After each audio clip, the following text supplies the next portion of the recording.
It is Singles Day, as we mentioned. That's the world's largest 24-hour shopping event, and e-commerce giant Alibaba has already set a new record in terms of sales, topping last year's record of nearly $35 billion and still climbing.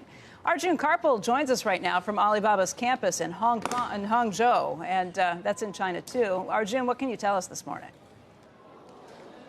Well, Singles Day, which kicked off just over 19 hours ago, got off to an absolute flyer. Within the first hour, Alibaba racked up gross merchandising value, that figure you see behind me, of $12 billion in an hour. Now, let me just dig into what's driving that growth and what's allowed Alibaba to hit that record you see behind me now, just over $32 billion. There's been a lot of focus on imported goods, which are typically very expensive in China because they are imported and are now facing heavy discounts on Singles Day. That's attracted Chinese buyers. Things like cosmetics are doing very well, clothing, luxury brands, all doing very well. And there was a lot of talk coming into this Singles Day. Would American brands be affected by the ongoing US-China trade war? Would there be any anti-US sentiment? That doesn't seem to be the case. Actually, the US is one of the top countries from which Chinese buyers are buying from. Some of the brands doing well include Nike and Apple. Apple's iPhone 11 Pro and Pro Max are among some of the top-selling new products at the moment, and analysts have told me earlier that apparel and jewelry are also doing well. Another thing driving the growth today is actually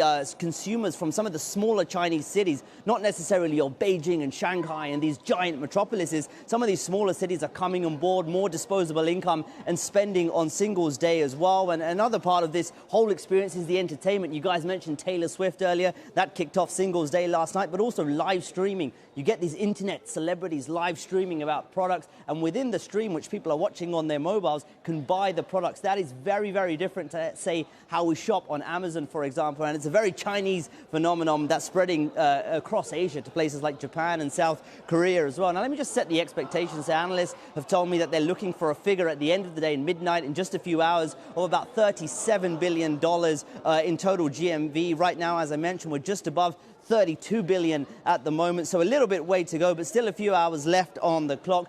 Now, if we do hit that $37 billion GMV total, that will be a slower growth rate than we have seen in previous years, perhaps because this is an event that continues to mature and hit those big figures, so maintaining a 30–40% growth rate could be tough, but also Alibaba is facing stiffer competition from domestic rivals, the likes of JD.com and Pinduoduo as well, both US listed, I might add as well. But look, this figure continues to tick higher throughout the day. A few hours left. I'll be here through midnight bringing you that final figure in just a few hours. For now, guys, back to you.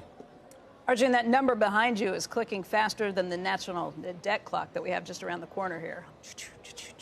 Faster and faster and faster. That's right. I mean, it's moving fast. I mean, I was taking a browse earlier. I haven't bought anything yet. Just waiting, seeing what deals are about. Really? But holding out. You know, a lot of people actually pre-ordered. Just holding out. A lot of people pre-ordered over the last couple of days, and as soon as midnight hit here in China, they were on their phones ordering the stuff. So that's what partly explained the kind of huge tick up. If you saw it earlier, it was going much faster than that. It slowed down somewhat as some of the latecomers, perhaps finishing work, are just looking at their phones and buying deals. But look, as you mentioned, it's continuing to tick up. We're just over $32.4 billion right now. So still a few hours left on the clock, and that's only going to tick higher. Arjun, I remember I was there in 2016, as I was mentioning, and I had a conversation with Jack Ma where the clock behind you just kept ticking up, and I said, well, geez, this can't go on forever. And the number that year was 18 billion. And so listening to you, just 3 years later, it sounds like they're going to more than double that total. I mean, does this just keep going forever? It's now up to 15% of Amazon's annual revenue on a single day.